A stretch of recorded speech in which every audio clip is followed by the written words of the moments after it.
Good morning. Good morning आशीष, good morning Veeru. और good morning. देखिए, एक सवाल होगा ये कि क्या बाजार ने बेस बनाया। हाँ, मैं बॉटम शब्द का इस्तेमाल इसलिए नहीं करता क्योंकि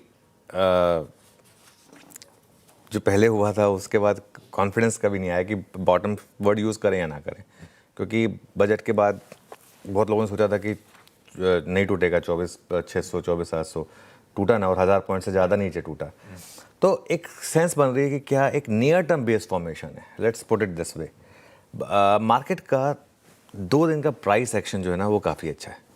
और पिछले 2 दिनों में अगर आप निफ्टी को देखें, हम मोर और लेस डे हाई पर बंद हुए हैं। इवन परसों जब हम टेक्निकली 350-400 पॉइंट नीचे थे, हम बंद डे हाई पर हुए थे। याद होगा हमने 700 पॉइंट का गैप डाउन दिखाया था, वहाँ से हम डे हाई पर बंद हुए थे। हाँ, अगर आप एग्जिस्टिंग लॉन्ग में थे तो आप बुरा फंसे होंगे, लेकिन अगर आपने इंटरडे में लॉन्ग लिया था उस दिन तो आप डे हाई पर बंद हुए, और कल भी मार्केट डे हाई पर बंद हुआ।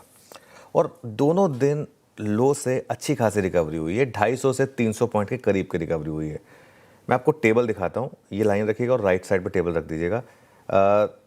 9 मार्च का और 10 मार्च का अगर आप देखें तो लो था 23,698 का 9 मार्च का, बंद हुए हम 24,028 पर। मैं इंटरडे हाई नहीं ले रहा हूँ, मैं सिर्फ लो से हाई दिखा रहा हूँ। 330 पॉइंट की रिकवरी थी, और कल भी 24,080 के लो से 24,261, यानी कि करीब करीब 180 पॉइंट की रिकवरी के साथ हम बंद हुए हैं कल। और कल हमारी बात हुई थी कि न्यूट्रल जोन के जितना पास आप लेंगे उतना आपका रिस्क रिवॉर्ड फेवर में होगा। 24,050 के आसपास जितना रहे, 24,080 का लो था।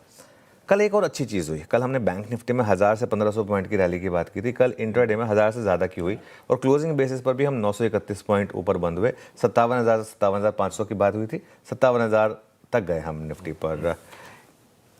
एक जो सबसे बड़ा वेरिएबल है हमारे लिए वो है क्रूड। अच्छा, अब इसको भी देखने के दो तरीके हैं। 85 टू 90 डॉलर्स पर आ गए हम। अब वो जो 115 था जिस दिन पैनिक गैप डाउन हुआ था, उसके मुकाबले तो काफ़ी नीचे आ गए हैं। लेकिन 88 या 90 अपने आप में हमारे लिए काफ़ी ख़राब है। 80 के ऊपर, 80 तक हम ठीक हैं, 80 के ऊपर जो भी हैं वो ख़राब है, लेकिन हाँ उतना ख़राब नहीं है जितना पहले था। अगर 80 के नीचे आए ब्रेंट पर, तब मुझे लग रहा है कि फिर एक बड़ी रैली हो सकती है, क्योंकि हमारा जो सबसे बड़ा सरदर्द है ना इस पूरी वॉर का, जो हमारा सरदर्द है वो ब्रेंट क्रूड है। हमारी एनर्जी नीड्स हैं। आपने देखा ही होगा कमर्शियल सिलेंडर मिलने बंद हो गए। फॉरगेट अबाउट जो प्राइस है, प्राइस का तो कोई मायने नहीं रह गए हैं। जो लोग इवन डोमेस्टिक गैस यूज़ करते हैं, इनके पास पाइप गैस नहीं है, उनको क्लियरली जब वो बुक कर रहे हैं बोला जा रहा है कि 30 दिन का आपका एक कूल ऑफ पीरियड है, वो बोला जा रहा है उनको। ठीक है, तो इशू वहाँ पर है। अब कल एक और चीज़ अच्छी हुई, कल एफआईआईज़ ने कैश में बेचा जरूर है, जो हम एक्सपेक्ट भी कर रहे थे, कम बेचा जो एवरेज थी।